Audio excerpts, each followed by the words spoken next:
Hello, today I'm pleased to welcome Robin Gurin, who graduated from William Patterson in 1982 with a Bachelor of Arts in Dramatic Arts, a discipline near and dear to my heart.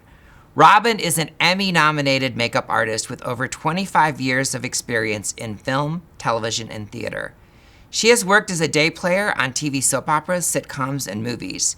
Saturday Night Live and City Opera were highlights of her career, as well as working with notable elected officials and CEOs. She is a partner and owner of Gotham Music Incorporated, which produces a music catalog for Universal Music.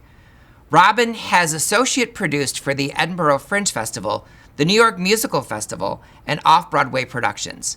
Robin is an active arts advocate and community organizer, the executive producer of a web series, Politically Driven, which interviews New Jersey's elected officials, and has served as on the advisory board of Dance New Jersey and the Women's Theater Company.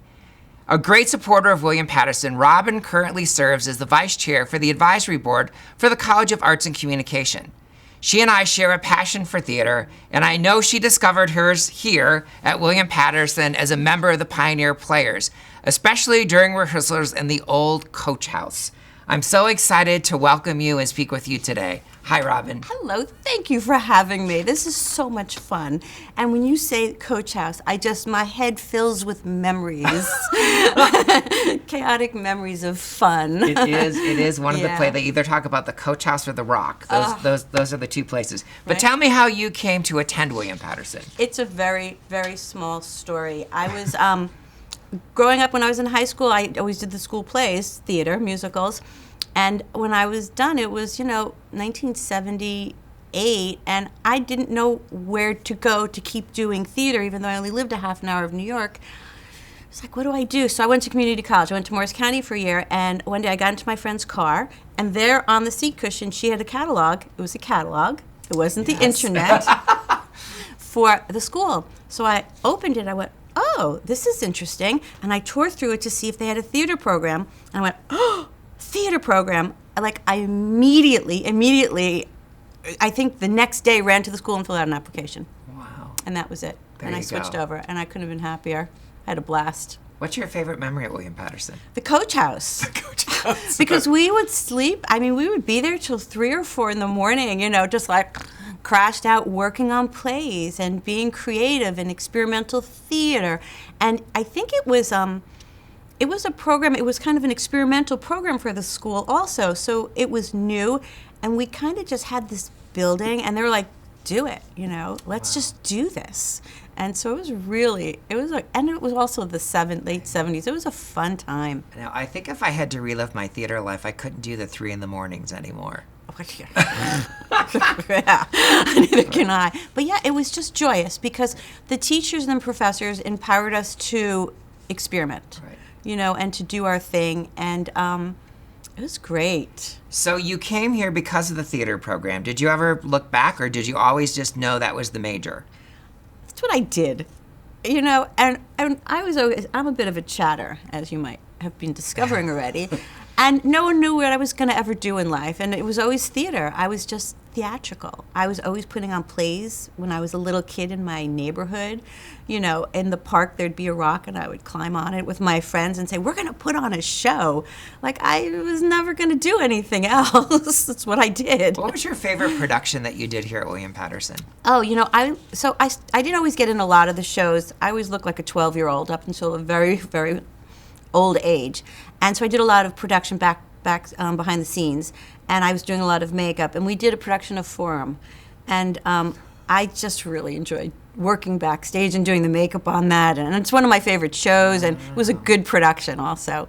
So that was a blast, actually. And then before I graduated, I got the opportunity to do the summer program where we did Jacques Brel and I don't remember the other show, but I got to design the sets with Dr. Morgan, and that was really fun too. Wow. Yeah, it was. I was able to put my hands on a lot of things. So Forum has a special place in both of our lives. I got hired to choreograph Forum at Bowling Green State University. You did? And they offered me an assistantship in the MA PhD program as a result of my work there. So Forum holds a special place in both of our hearts. Oh, absolutely. So is there someone at William Patterson who you think really guided your career?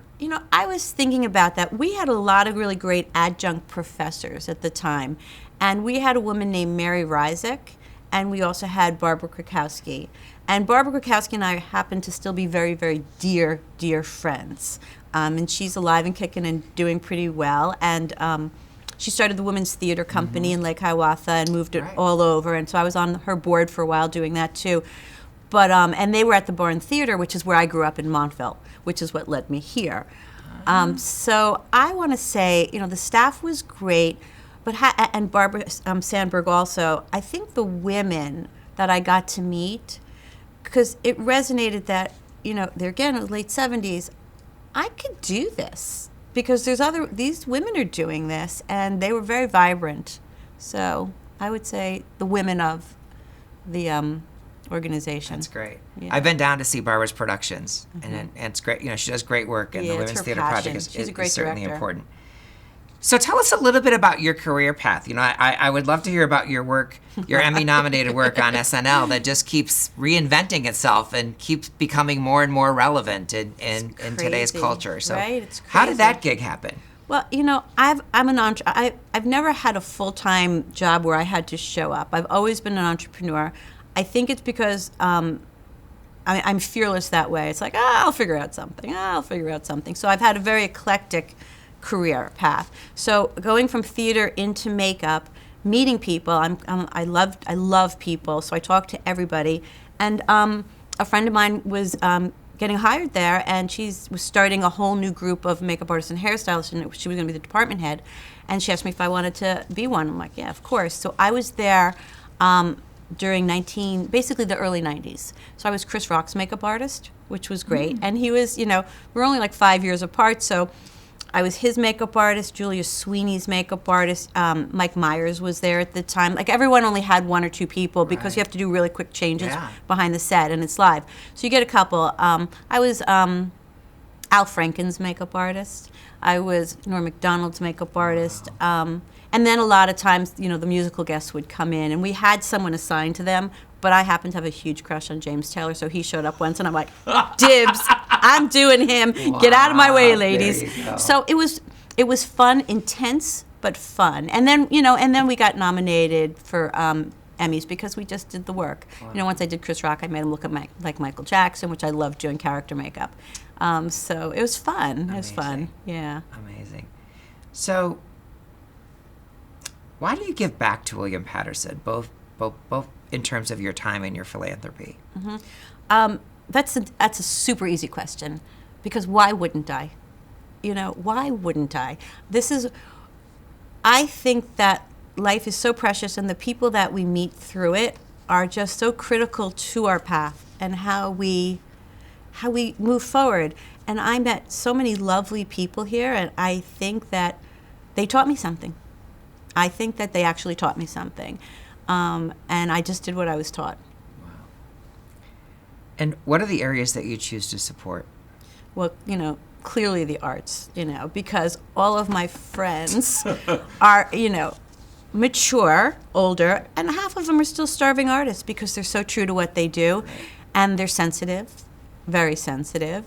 And they need the support, because without the arts in our society really would just be like a machine, right? Everything is about the arts. The chair we're sitting in, we needed a designer to design this chair, something as rudimentary as this chair. An artist had to do this.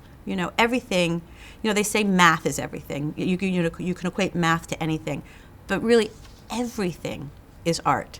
Right. Everything. So. And I think our first forms of expression are through the arts. Right, we learn to dance before we learn to walk. Mm-hmm. We learn to sing before we learn to talk. The ABCs. Right, the ABC. Yeah, right. It's just. I don't think that we always sort of go back to that.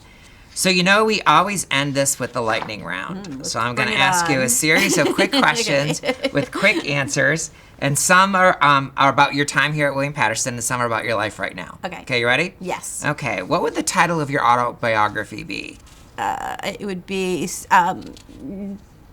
I thought of stepping off the curb. Stepping off the curb. What was your go-to meal as a student? Oh, Taylor ham and cheese. Oh, really? Favorite study spot? Coach House. Okay. You're naming a new pet, William or Patterson? Willie. You're buying a new sweater, black or orange? Black. Of course. right. It's the unofficial color of theater. Yeah. What was your toughest class at William Patterson? French. French. I tried wow. French. Okay. Yeah.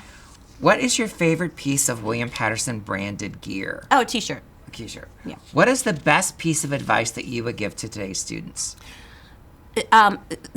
So easy. If there's somebody doing something that you want to do, if there's something out there that you want to do, somebody is doing it, well, guess what? Might as well be you. Wow.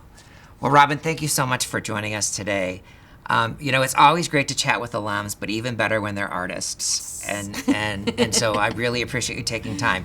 Everyone out there, stay in touch by checking out the alumni website and follow Alumni Affairs and the university on social media. Thanks, Robin. Have a great day. Thank you. This was a blast. This was a blast. Thank you.